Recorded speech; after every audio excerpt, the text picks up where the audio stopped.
Welcome to episode 1274 of The Sleeper and the Bust. I am Justin Mason, joined as always on Sundays by Jason Collette. How you doing, my friend? I am back from New York City. Last You're trip. back. I am back. It was a little colder than it was for Tout Wars weekend.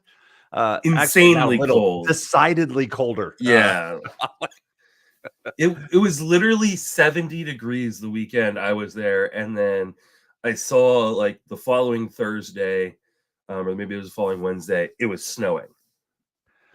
It was I didn't see snow, but it was great because it was, I got there Thursday and was able to see had lunch with our friend Corey Schwartz from MLB. Got to see a behind the scenes tour of the offices there. Just amazing. The replay center. Now that I've seen the replay center, I'm probably going to be even more agitated when they blow replay calls. I'm like, as I told somebody else, you could literally count the nose hairs coming out of an old catcher's nose on the screen. And the fact that they still make some of these replay calls wrong after looking at those views, I'm going to be less intolerant of this. And then, I spent later that day with Eno and DVR down at Other Half and Ryan, who makes awesome sandwiches. Man, that was good. And so spent some time there, and then spent the rest of the trip with the Moneyball folks. So we had a pregame event at T Squared Social, and then went and did the Moneyball auction on all day Friday, which was awesome as always. This is the 10th year I've had the pleasure of working with those guys, and we got done. I thought the great thing, we started at 9-ish. Finished right before 5. That's everything. 13-team mixed league, 4-round reserves. We stopped for lunch and different things. And it was, and there was no repeats. Nobody threw a guy out that said take. I didn't have to say taken. There's always that thing, but I mean, hell, it even happened in Tout a couple of times. And in this league, did not happen. I was like, we've arrived. We have absolutely arrived at things that are just a well-oiled machine now between returning owners and just everybody familiar with the process. So it was it's great to be home, and I brought some cold back with me. So how about you? Yeah, I had my main event last night. I think it went fairly well. Got You didn't lucky. take 9 straight hitters, did you? I did not. I did take a lot of hitters. My pitching is a little bit weaker than maybe it probably should be in the middle, but that is in large part because I was gifted Tariq Skubal in the 3rd round, which was his max pick in the mains over the last week. So I was I started off with Tatis, got Pablo Lopez in the 2nd, and then, like I said, gifted Tariq Skubal in the 3rd. I mean, I felt really, really good about the start of my draft. Definitely had a little bumps in the middle, but I feel overall pretty good about it. Might be a little bit light on power, might be a little bit light on kind of the middle tiers of starting pitching, but ultimately, I think a good team. Reliever? I took Josh Hader in the 4th. Oh, wow. So you went hitter, 3 pitchers, and then you went heavy hitting from there, I'm guessing? Yeah, pretty much. So, you can check out the whole YouTube thing. I've got the link on Fangraphs with the full board. And then today I'm doing my $1,500, one of my $1,500 auctions. So Ooh. I'm gonna record with you, then I'm gonna go record over for RotoWire on with Eric Halterman. And then I'm gonna do a $1,500 auction this afternoon. Nice. So I have a $100 auction after we get to the recording today. 18-team mixed OBP league. I like my team. Nice. There's also a team in this league that's got Juan Soto, Kyle Tucker. It's ridiculous. I looked at it. I was like, how did all these guys? Juan Soto, Kyle Tucker, and some other monster. I'm just like, how did Jordan Alvarez? These guys are all on the same team. So it's like, okay, I'm not going to win OBP. Don't need to. But oh well, yeah, I got that later today. Nice. Well, today we are going to be talking preseason predictions. We're going to go through the divisions, the playoff teams, and then some award winners. Just kind of a way to kind of kick off the season. Season starts on Thursday. I'm debating just taking Thursday off of work so I can just watch games all day and not have to worry about doing any sort of actual work myself. So, but we'll see. So let's just kick it right off with some news before we jump into all of that. And we're going to start with Jackson Holliday getting optioned down to the minors. A little bit surprising. I really thought that the Orioles were going to let him break camp and be their opening day second baseman. Apparently, Colton Wong is going to fill that role. No, he's not. He got released this morning. Oh, okay. I guess Jordan Westberg is going to fill that Yep. role.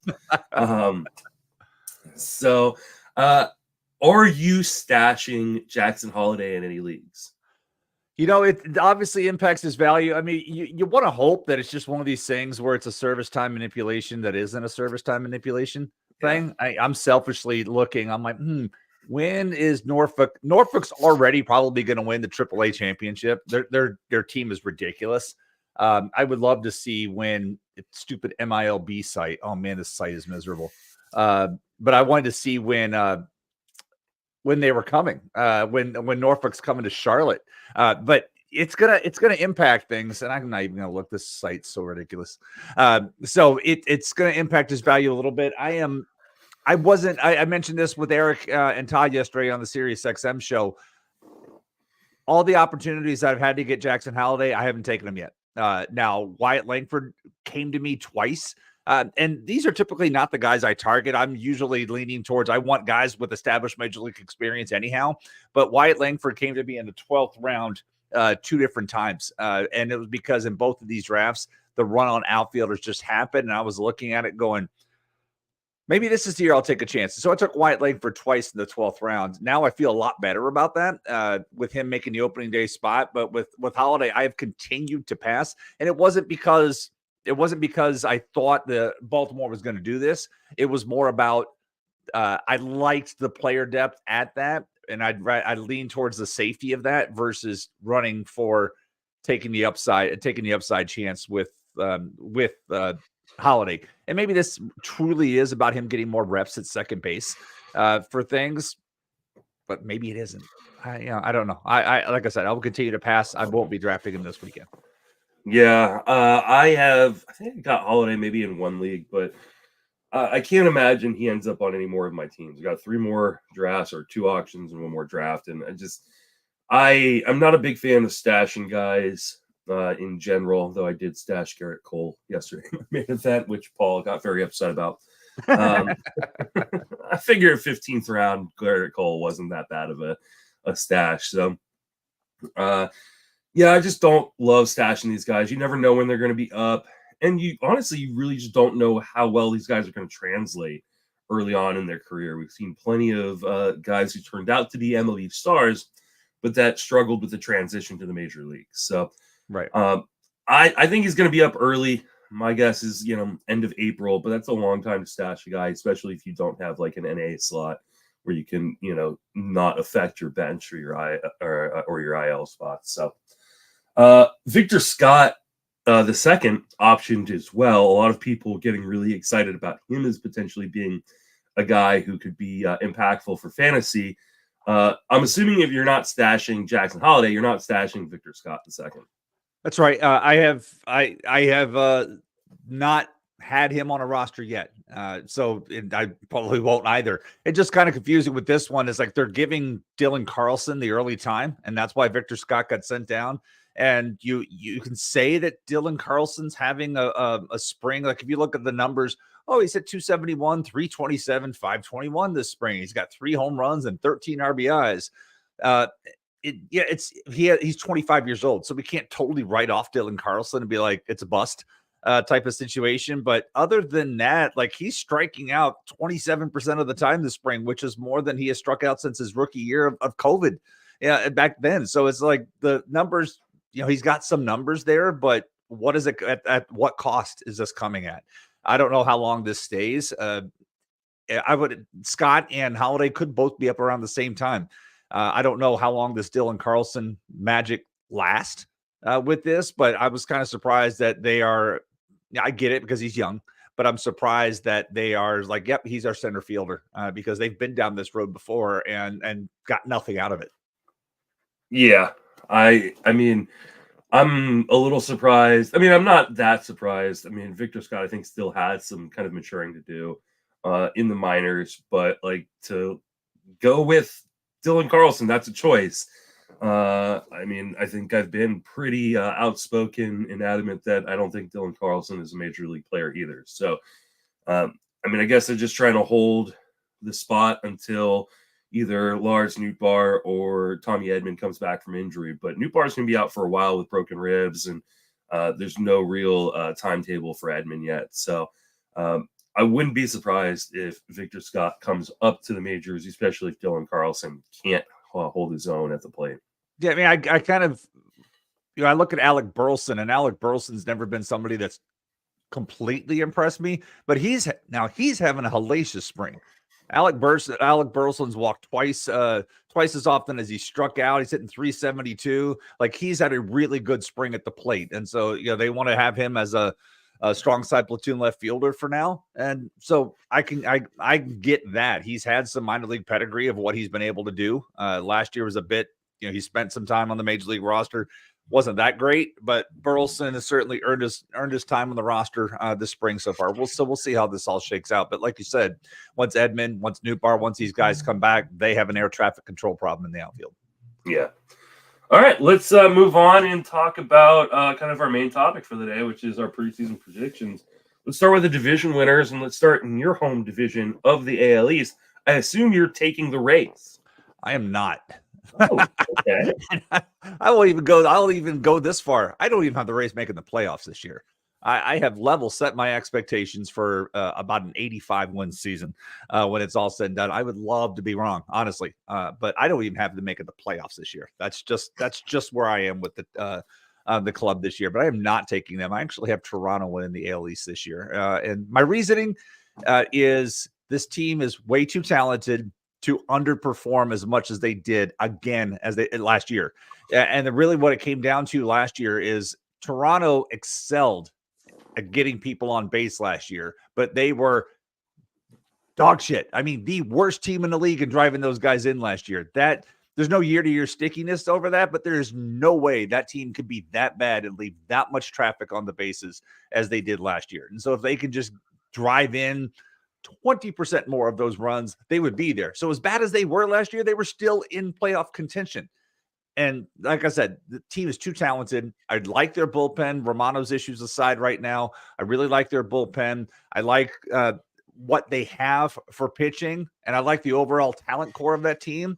I think I know you and I are both on the Dalton Varsho improvement bandwagon this year with that. So I like the Jays to win this division. It's not going to be they're not going to have that dominate team with things. And Baltimore, like I said, as great as or as poorly as Toronto did driving folks in last year, I expect Baltimore to take a step back this year only because, their 100-win season felt like 13 to 14 of those wins were by the skin of their teeth. And that's tough to do year over year type of thing. So when a team takes a giant step forward, as Baltimore did, you see them take a backslide. I mentioned it a few times during the season. The 2023 Orioles reminded me of the 2008 Rays, where they were a year ahead of things. And then you go back and look at what the 2009 team did, where everybody was like, oh, this team's going to be it. They're going to take that step forward. And that 2009 team took that back step before they then took that other step forward in 2010 and 2011 with that. So that's where I see the Orioles this year. And that's why I have the Jays going in over the Orioles as the AL East champs this year. Well, I like the Jays as well, but I don't like them to win the division. I'm sticking with the Orioles. Team won 101 games. Yes, maybe they take Mullins homer. Mullins homer. Yeah, I guess it is. But like, not only is this team like just really, really good from top to bottom, they've got a lot of tradable assets, right? They're going to get Jackson Holliday. Yeah, they're going to get Jackson Holliday at some point. By the time we get to the trade deadline, I think that, the ownership situation will be figured out and they can make some big moves at the deadline to kind of revamp the rotation, maybe add to the bullpen, maybe even add another big bat. And I just think that this team is set up so well for a really, really good deep run. I almost picked them to win the World Series. But spoiler alert, I did not pick them to win the World Series. So I'm looking at the trade deadline though, real quick before we go, because this may come up others. When you look at the trade deadline, here are some of the bigger names that are free agents after this season. Juan Soto obviously would lead that pack. Cody Bellinger, if he decides to opt out, but then again, he's playing for the Cubs, which we expect to be a contending team. So unlikely they're going to trade him. Teoscar Hernandez, apply the same argument. Marcelo Zuna has a club option. Mitch Haniger has a player option. JD Martinez, he's if the Mets thing doesn't work out, that's it for hitting. Not that they need hitting, but that's what I'm looking at for the hitters. All right, that's just outfielders. Hell, I wasn't even looking at all the bats. I guess it had a something. So Paul Goldschmidt's an unrestricted free agent after this year, but again, we're talking about positions this club really doesn't need. Or if they want to go out and get Pete Alonso, if they want to go that direction, if the Mets can't do that, you take maybe they don't need it, but if Pete Alonso's out in the market, you make it work. And then if you look at pitching, because everybody always needs pitching, Max Scherzer, but he contending team. Blake Snell, if the Giants want, there's the opt out there, but there's not a lot of pitching solutions that are out there that people are going to move. And they already made the biggest acquisition there with Corbin Burns. And I'm just trying to look down the list of like if they're going to do a trade deadline move, it's going to be for a guy with multiple years of control, because in these walk year type candidates, it's not a great class for that.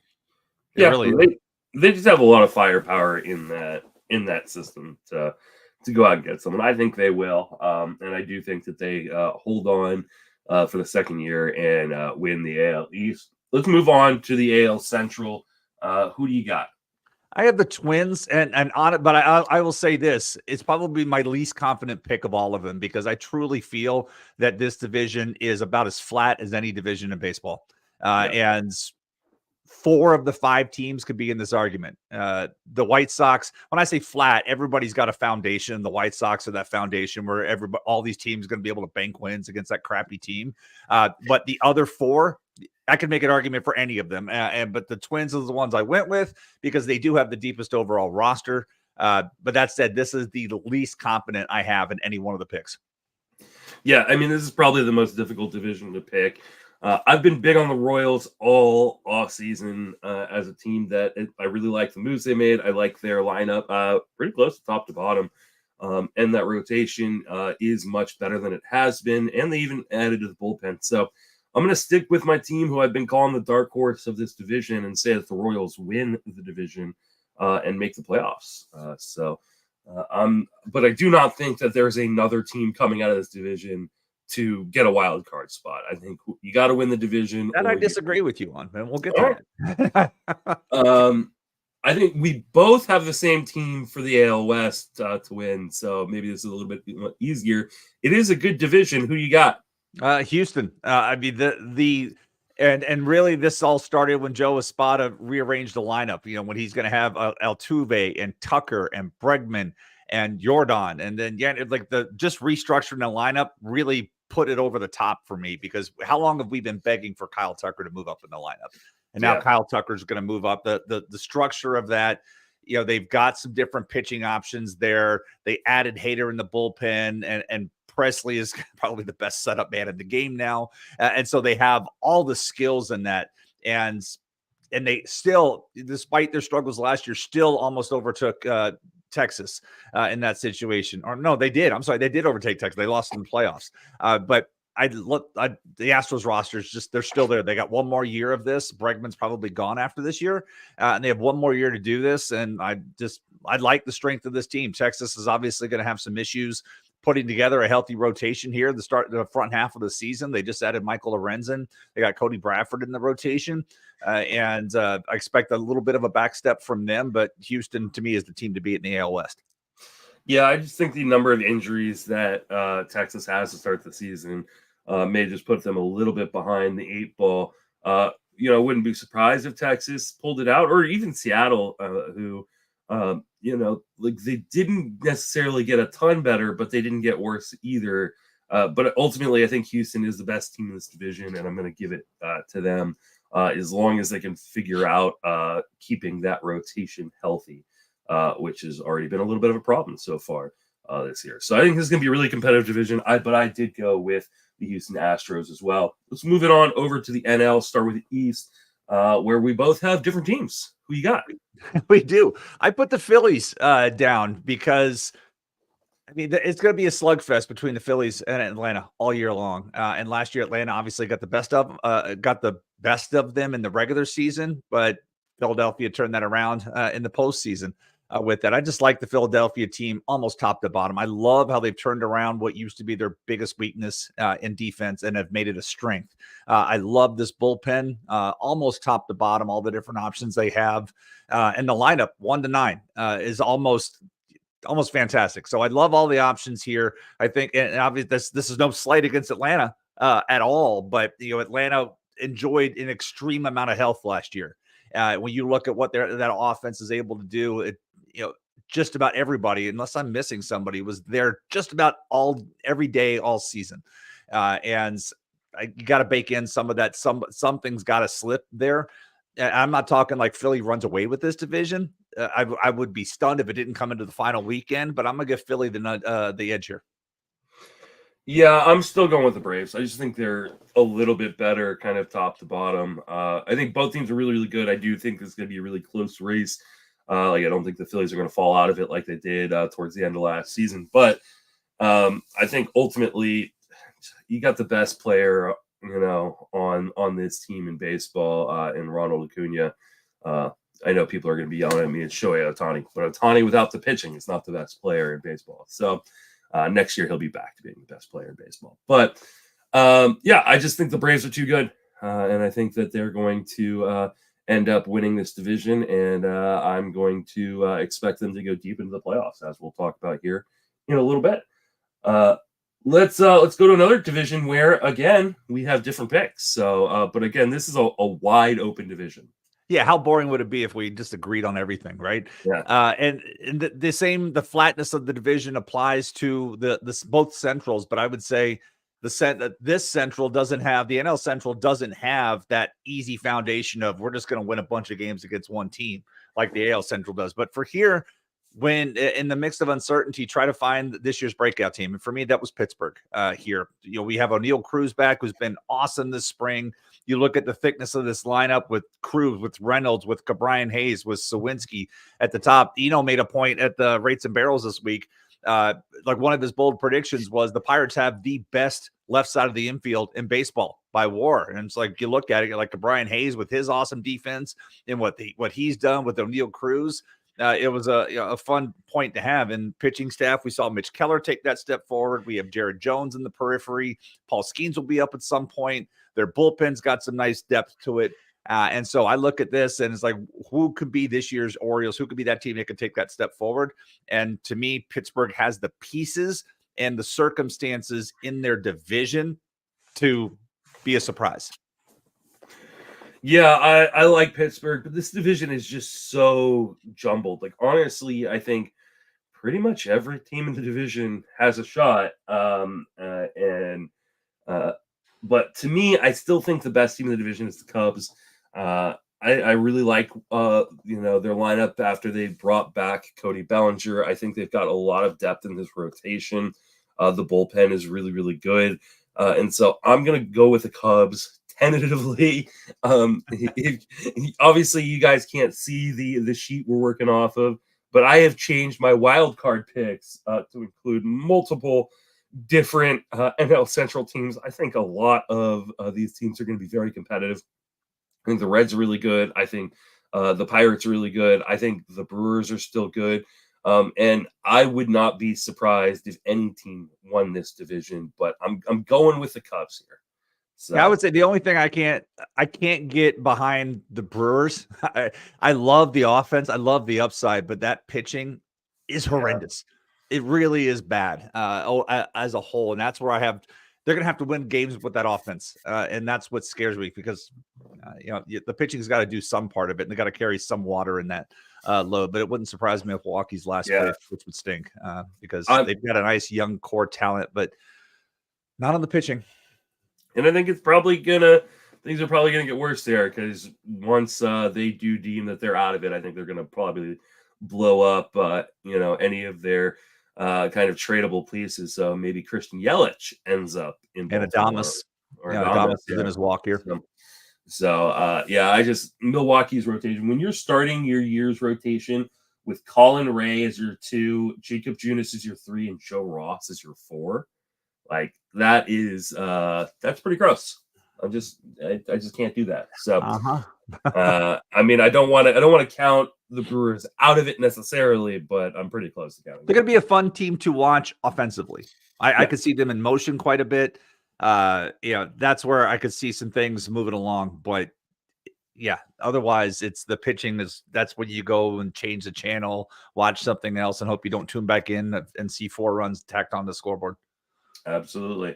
All right. I think the NL West is probably the easiest division to pick. We both have the Dodgers. I'm assuming you have the Dodgers. Yeah, I mean, this is kind of like having the number 1 overall pick in a draft, and like, do I take Acuna or somebody else? Yeah.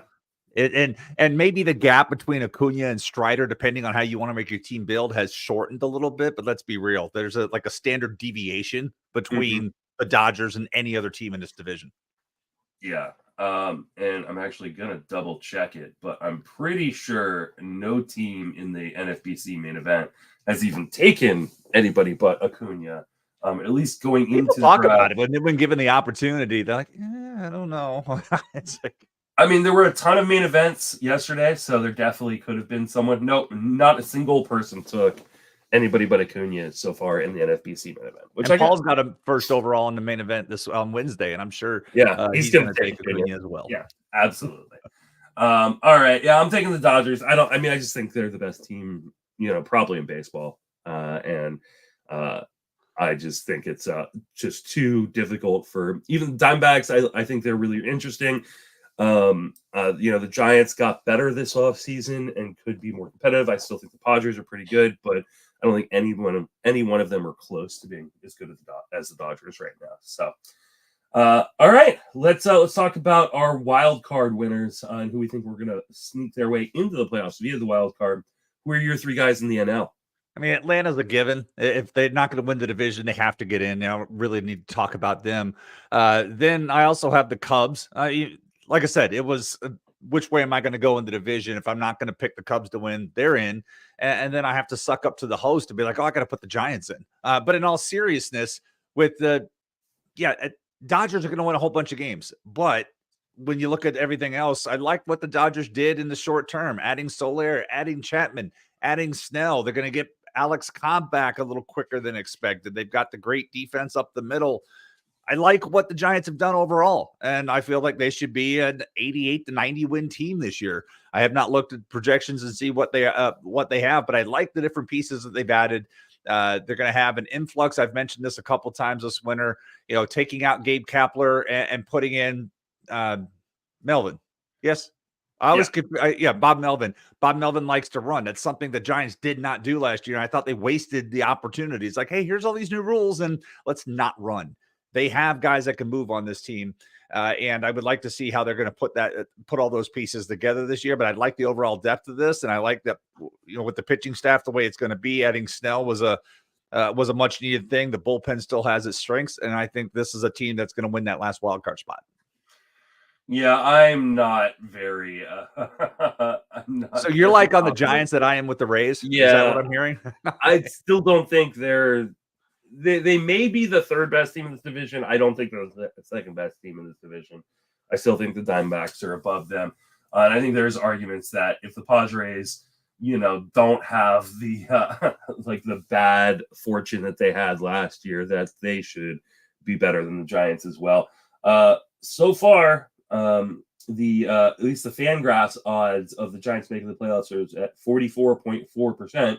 So not terrible. Yeah, almost a coin flip. So that's not bad. Don't bet $4.5 million on any of these predictions, guys. We're not here to bail you out. We're not wire transferring anything.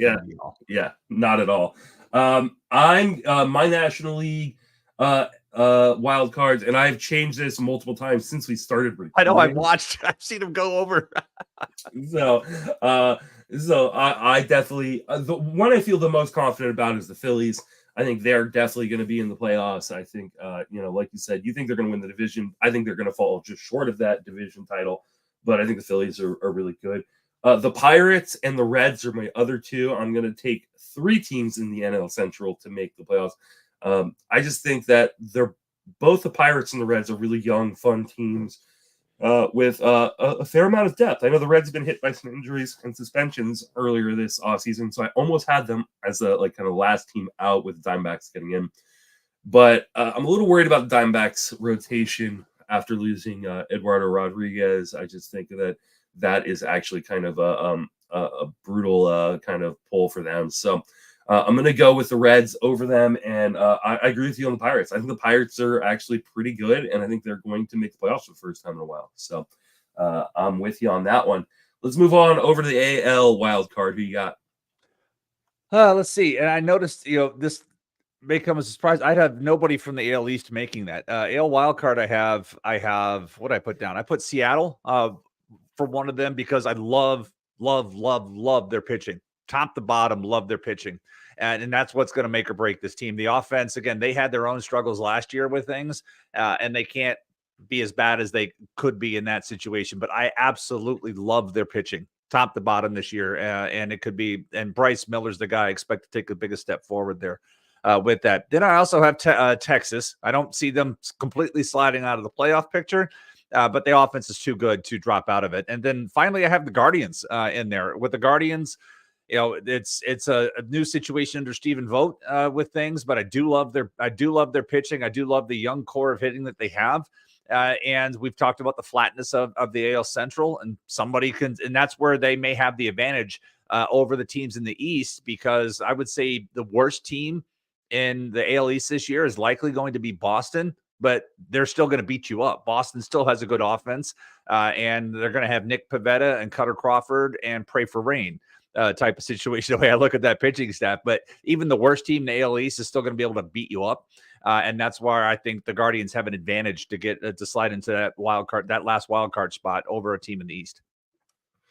Yeah, that's I think a fair point. I do have an AL East team. I have the Blue Jays, your division winner, making the playoffs. I agree with you. I think they're too good, kind of, especially in that lineup, to miss the playoffs. I don't think they're going to catch the Orioles, but I think they're definitely going to be in the playoffs. I'm also going to put the Rangers in there. I know the Rangers are going to have kind of a rough start to the season, but halfway through the season, they're going to get a bunch of guys back that should help this team win. And they have a built-in trade deadline. Yeah, exactly.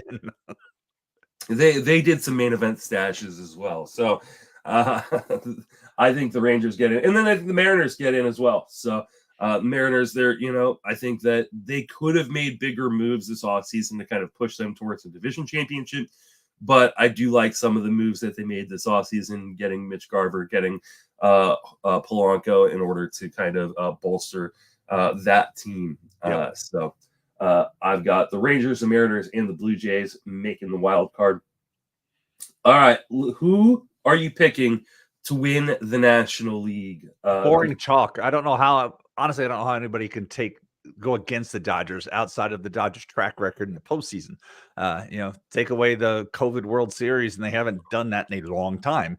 So that's what they have going against them. But this team's too scary on paper, and it just feels like they could go out and do something else if they wanted to, because they're this close and they can't waste that opportunity. Now, if this whole investigation thing goes sideways, then this pick is garbage. But right now, I don't know how you take anybody but them. Yeah, you become a Giants fan. That's how you take anybody but them, because I'm not taking the Dodgers to make it to the World Series. I'm taking the Braves. I think the Braves, while they are not as good necessarily on paper, line by line, I think they have a lot less risk in terms of the overall profile. I love the Dodgers from like a straight numbers perspective, but like, you've got a rotation filled with guys who have injury issues, guys who are unproven in Bobby Miller and Yamamoto. And I worry that rotation is not going to hold up all year long. Now, obviously, they can go out and get, pieces to replace things if they need it. But ultimately, I think that the safer bet, the better bet to kind of keep things more consistent is the Braves. So I'm going to take the Braves to win the National League. Hey, real quick, I wanted to ask about Yamamoto, because I didn't know if you and Paul recorded on Friday, because I was with Eno and DVR on Thursday, and we were watching the one inning of Yamamoto on replay at other half, because I saw it at the airport Thursday morning. And what were your impressions if you got to see that inning? Because I know it was on at like 3:00 in the morning your time, or if Yeah. you watched it. But I'm curious about what you thought about Yamamoto before I talk about what I saw. I did not see it live because I was not gonna wake up at 3 o'clock in the morning to watch, You would just still be up. I mean, Yeah. I went to bed. I actually I set a DFS lineup at, like, 1:30, and then I went to bed. So, and that DFS lineup did not do very good. My impression was I felt like the pitches were fine and that he just missed his spot a little bit. And I'm not overly worried about Yamamoto in general. I think, we've seen him drop in drafts since then, which is understandable because people are like, well, I can't use him for that first start now. But whatever, it's one start out of 32. Like I just don't think it's a big deal. I'm still not going to end up with Yamamoto just because I think the transition from the Japanese leagues to MLB can be a little bit difficult for a lot of guys, and I kind of want to see more. But ultimately, I don't think that like he necessarily looked bad. I think he just kind of missed some spots and got tagged for it.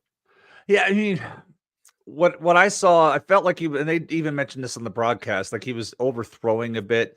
There Yeah. were two the if you want to go back and watch the Jurickson Profar at bat. He threw two cutters in that at bat that were amazing. Jurickson Profar thought they were fastballs, inner half. They were cutters, and he swung over the top of both.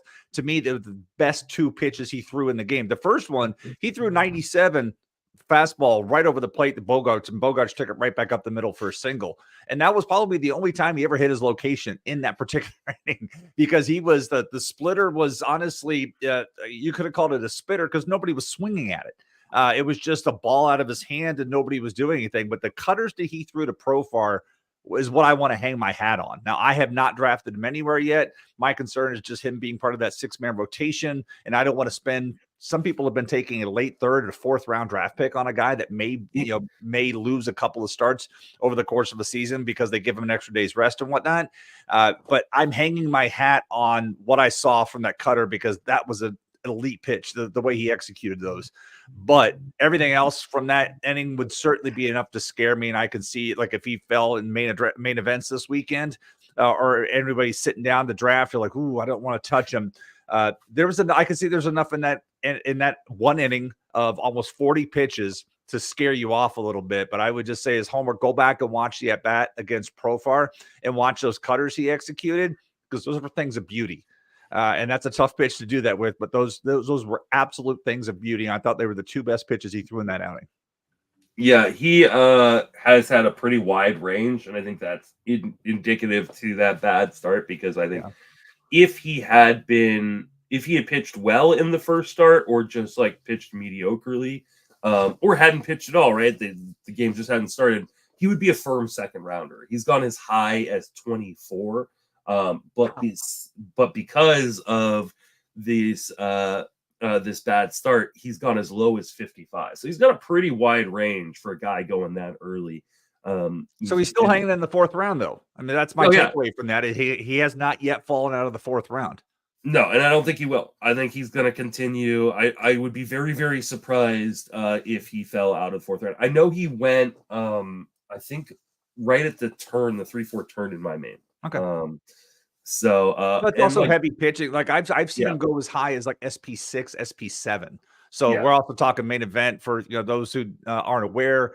Pitching tends to fly off the board early, and closers as well. And with the uncertainty of the closers market right now, with Duran down, with Romano dinged up. Who am I missing? I know there's like a third. Oh, Devin Williams. So it's like we've got some high end relievers that have come off the market, and so some of those second tier relievers are getting pushed up now too. Yeah, he's currently the 10th starting pitcher off the board in main events. To me, that is just I understand it because there is kind of a gap, but like I can't take Yamamoto I can't over like Zach Gallen, Logan Webb, Aaron Nola, Logan Gilbert. I'm just not taking them over those guys. Yeah, it's tough to get on board with the top 10 pick. Yeah. Let's move on to our AL champ. Who you got? I have Toronto. I'm going to ride that train as far as possible. And as I think back to this, I did this last year too. So They owe me. I They owe me, and I'm doing it again. I took Toronto to win the World Series last year. I think I did too. And surprise, spoiler alert, I'm doing it again this year. I am not doing it again this year. I'm going to take their division man. I'm going to take the Baltimore Orioles. Like I said, I think the Orioles are a very, very good team that's very young, but they also have movable assets to go and get kind of some extra help at the trade deadline. I just think this is a team that is going to continue to perform really, really well. Maybe, they're just too young and inexperienced and they won't get there, kind of like last year, but I'm going to bank on them this year to win the AL pennant and make it to the World Series and then lose, because I have them losing to the Braves. I think the Braves win that series. I think the Braves are the World Series champs. Who are your World Series champs? Jays, just go in there again, and I'm ready to be disappointed yet again with them. But I'm going to go there. If I have them winning the AL, I have them winning it all. So I'm going to go with Toronto again, getting them their first World Series since 1993. There you go. All right, let's move on to our award winners. Who do you have as the AL MVP? All right, so I did all these back in the bold prediction days of December and January. So I have Alex Bregman as my MVP. And we talked about how we both have Houston high, talked about the restructuring of that lineup. Bregman's going to have Altuve, and he's going to have Tucker hitting in front of him. He's going to have Jordan hitting behind him. There's not a better insulated hitter in baseball. That's an envious spot to be in. He could drive in a ton of runs. He's also in a contract year, so he's got all that going on. He still has Minute Maid Park, and he gets to beat up on some Oakland pitching as well. Bregman's the MVP this year. I love where I'm able to take him in drafts right now. All right. I like that call. I'm going to go with the corner infielder, but I'm going to go back over to those Toronto Blue Jays, and I'm going to take Vlad Guerrero Jr. I know last year was down here, but the underlying numbers are still so good. He's going to get another 650, 700 plate appearances. He's going to hit for power. I think the batting average is going to come back up a little bit. And I just think that Vlad Guerrero Jr. is going to prove a lot of the doubters wrong and turn back into an elite talent. And he's still so effing young. So give me Vlad Guerrero Jr. as my MVP in the American League. Who's your MVP in the National League? My MVP is Trey Turner in the National League, but I don't have a lot of confidence in this pick because Philly still will not take Kyle Schwarber out of the leadoff spot. And that's what kills me with this. If I'm Philly and I had the ability to put a lineup together, I'm doing Trey Turner, Bryce Harper, Real Muto, and Schwarber. Because I get why they don't want to have Harper and Schwarber together back-to-back in the lineup. You're worried about lefty coming in and, maybe pitching around the righty and doing something like that. But if Trey Turner was hitting leadoff, he could steal 70 bases. I mean, he was perfect last year. And the problem is he gets on base behind Schwarber, and Schwarber's not running. And that's what hurts here. But if Turner was elevated just one more spot in the lineup and had free reign to steal second and even steal third, he could have a massive, massive season. It doesn't look like they're going to do anything with that right now. Still looks like Kyle Schwarber is going to hit leadoff, but if they just tweak that lineup, Kyle Tucker, Trey Turner is there. And I still like Trey Turner a ton this year to score a bunch of runs, and I'm still holding out hope that they make that change, put him at leadoff, and just let him run wild. Yeah, I could definitely see it happening. My guy is Ronald Acuna Jr. It's the year of the juniors. Vlad Guerrero Jr., Ronald Acuna Jr. I think Acuna just is the best player in baseball right now. So I know he was a little banged up with that knee issue earlier on in the season. Hopefully that doesn't become a problem again. But ultimately, I think he's just best player on the best team. I think the Braves are the best team in the National League. So I'm going to go with Acuna. All right, we have different picks for AL Cy Young. So who you got? Framber Valdez Jr. I thought we were still in the junior thing. No, in all seriousness, plug your ears, Nick Pollock, because he and I, this is a running joke that we have between Reagan's and Framber, but I have taken Framber just about everywhere possible. In thing, the only reason I did not take him in AL Tout Wars this past weekend or 2 weekends ago was because Luis Castillo came up first, and he came up at a price that I like, so I wasn't going to pass something I like for something I wanted, especially in a room where everybody knows that I love Framber and could probably push the value up on him even higher with that. But remember, we still have a lot of voters that will vote on wins And we talked about the offense and the run support in Houston. All the conditions and the environment are ripe for Fernando Valdez to repeat what he did in 2022, where he had 17 wins and a 2.82 ERA, made all 31 starts, pitched 201 innings. All of those conditions are still in play with him. And I feel that he is lined up very well to win a Cy Young this year. Yeah, I think that's a really, really good call. Unfortunately, I'm going to go the other direction. I'm going to go with a guy you just talked about getting, and that's Luis Castillo. All the talk this offseason and draft season has been about George Kirby and been about Logan Gilbert and how high can they go? How good are they going to be? And like the guy who's not talked about is Luis Castillo. Luis Castillo is fantastic. It's a fantastic park. That team is really good. Going to get a lot of wins. I think he is. He's my number 3 starting pitcher this year. So I just think that Luis Castillo is just going to have a baller year and win his first AL Cy Young. All right, let's move to National League. Who you got? Because I am shocked. I am unbelievably shocked by this call. I mean, I guess I shouldn't be because he's a former Ray, but tell us about your NL Cy Young. Yeah, I'm going with the whole Blake Snell theory here. If Tyler Glasnow pitches more than 120 innings, he wins the Cy Young. That's honestly, we talked about the Dodgers, how awesome they could be if Tyler Glasnow can just stay on the mound and even get to 145, 150 innings. They're going to be elite innings, and I feel that he's going to win the Cy Young. And I know the leap of faith here is him getting over 120 innings because he's never done that, never. But if he's going to do it, he's back home. He's in his backyard. He's with a team that can manage it if they do the 6-day stuff. But to me, if he gets to 150 innings, something would have had to go seriously wrong for him not to have the wins, the ratios, the strikeouts to be in the front seat for the Cy Young. Yeah, I mean, I get it, but like, I can't buy that he's never thrown more than 120 innings, and I just can't buy that this is going to be the year.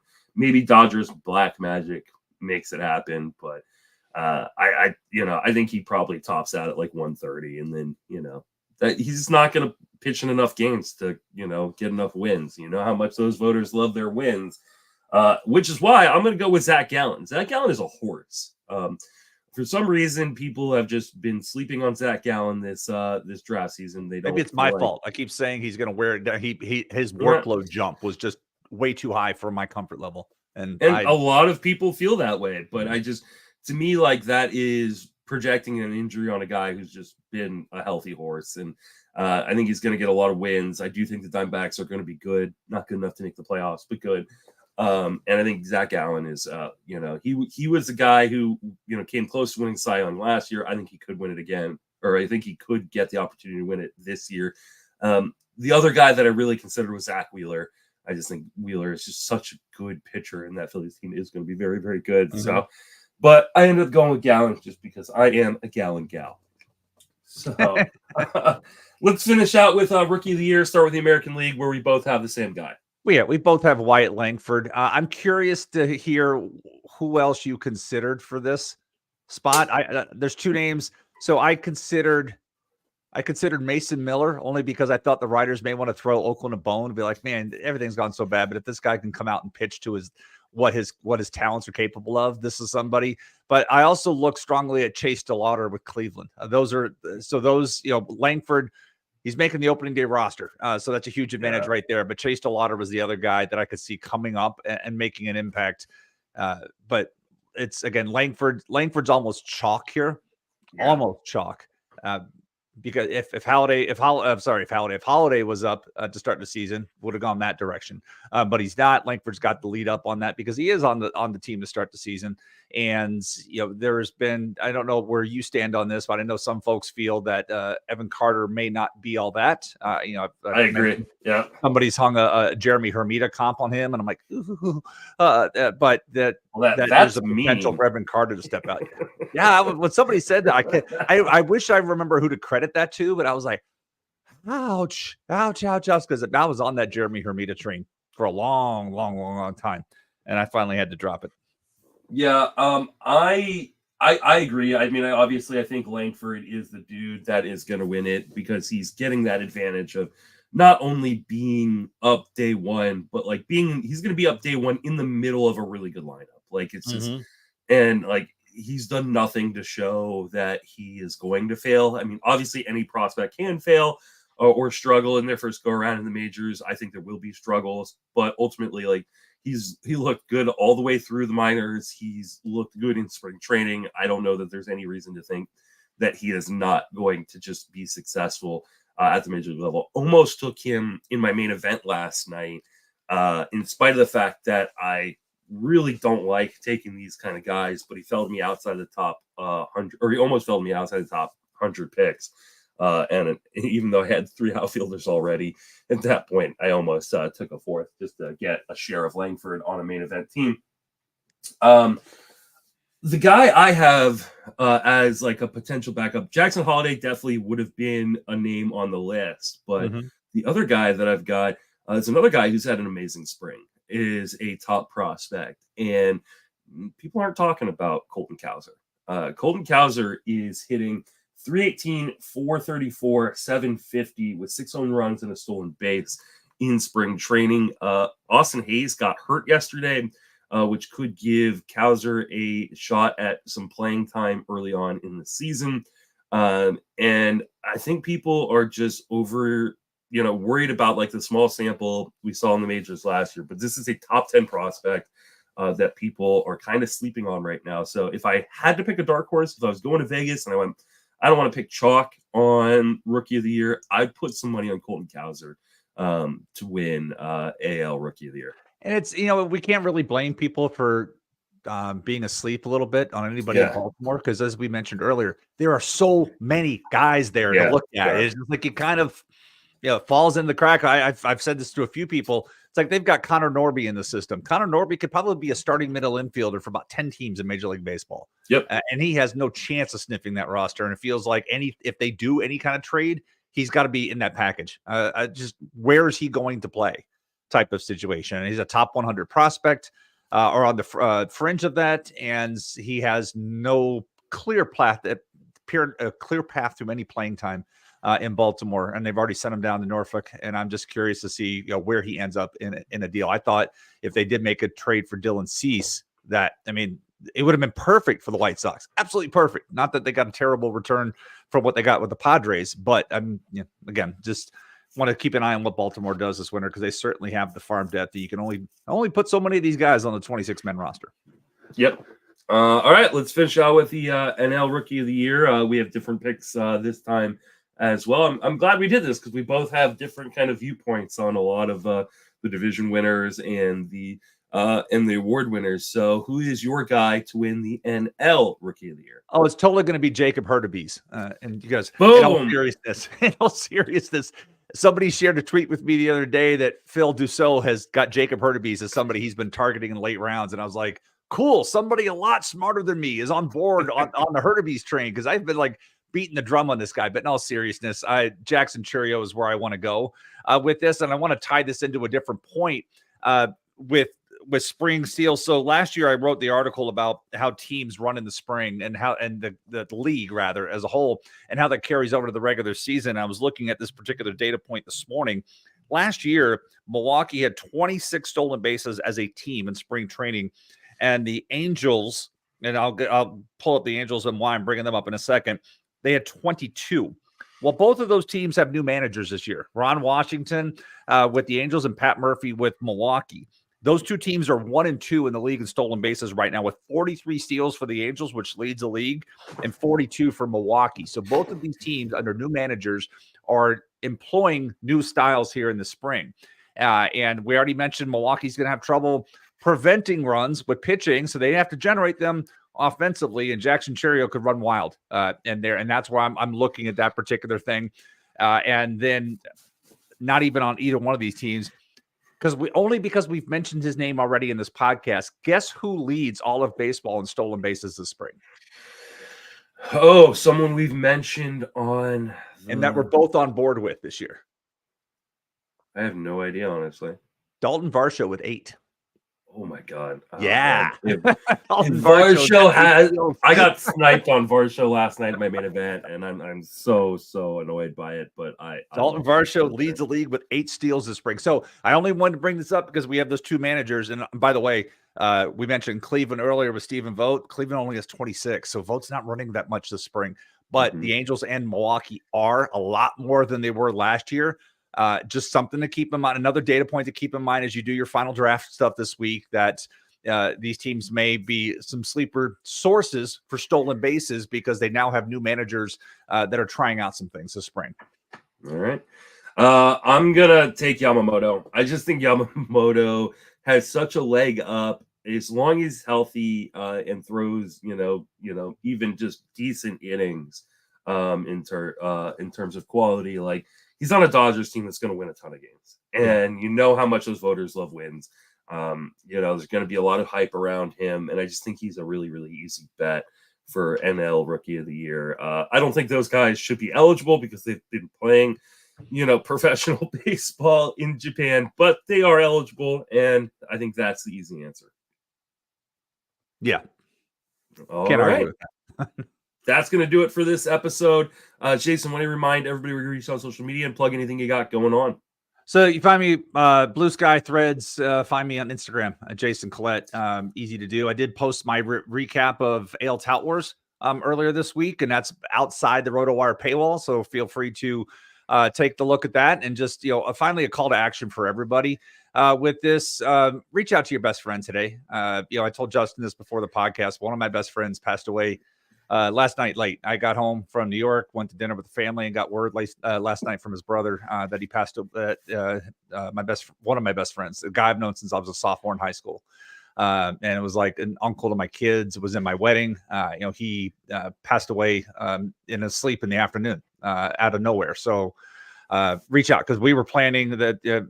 There's 3 of us that have been really tight since sophomores in high school. We were planning a trip to Cleveland this summer, and that was on my to-do list today to follow up on that, to finalize plans. And I wish I would have done it Friday or Saturday to see that, because we had texted earlier in the week, but we were supposed to wrap up things this weekend to make that plan. So reach out to your best friend, let them know you're thinking about them, and good luck with the rest of your drafts this week. And we'll be recording as long as you're good, I'm good for next week. I was thinking it's Easter, but I don't know what your plans are, but I'm good pretty much every Sunday the rest of the way. I know I do have, I take that back. I have a draft on April 6th. I'm in one of those leagues that drafts super late. So I do have a draft on April 6th, that Sunday, that second Sunday or whatever it is. But I do have that particular thing. But, good luck on your drafts. Thank you. I'll definitely be reaching out to my best friends this afternoon, and just making sure they're doing okay, because I'm so sorry for your loss. I really am. You can reach me on social media, just Mason FWFB. I do have a bunch of drafts. I'm going to be live streaming all of them. I've got 2 $1,500 auctions. One today at 3 p.m. Eastern, or 3 p.m. Pacific, so 6 p.m. Eastern.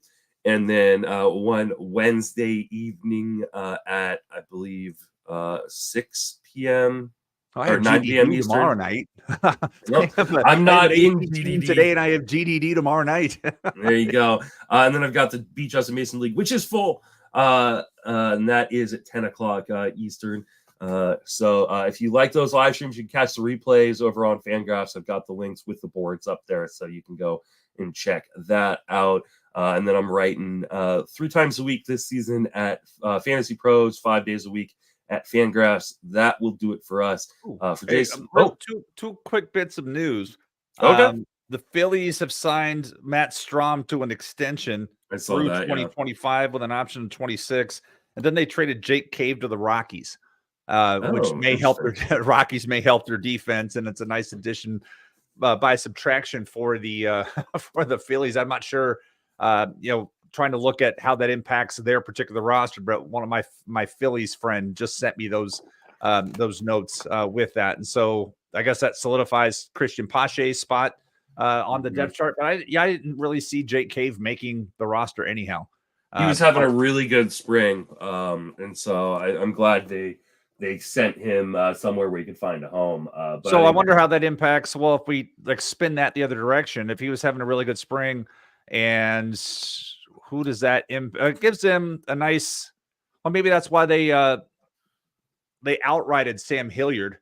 The Rockies did yesterday. So I put that. I mean, that gives Jake Cave a spot on the bench. So we're obviously talking about NL it ended my boys Bradley Zimmer's chance of making the Rockies, which was yesterday. He was the last man on that roster. So yeah, well, they did outright Sam Hilliard, and that does give them some. I mean, the Rockies also traded for Greg Jones, who's a really good defensive center fielder. He's made the transition to center field. He used to be an infielder. He's made the transition to outfield, but Greg Jones has got some contact issues, and perhaps that's why. So, like, it gives them some chance for Greg Jones to work on his contact, and Jake Cave becomes the reserve outfielder behind Brenton Doyle, who's making some better contact this spring from what I saw. What I see about Brenton Doyle, because he's been somebody that I've been trying to pick up. Yeah, his strikeout rate's down to 25% this spring, which is a massive improvement for him. Massive. And I want to say the swinging strike rate is like 12%. So yeah, so he's there. So Nolan Jones also dinged up his knee yesterday. So there may be a path there for Jake Cave to get some early playing time should Nolan Jones need a couple of days. But yeah, be curious to see how this goes. I think this actually moves the needle a little bit in a mono league. If I had an NL only league, Jake Cave is now on my radar, whereas he wouldn't have been 48 hours ago. There you go. All right. That's going to wrap us up for this episode. For Jason and myself, thank you for listening, and have a great baseball season. Thanks, guys.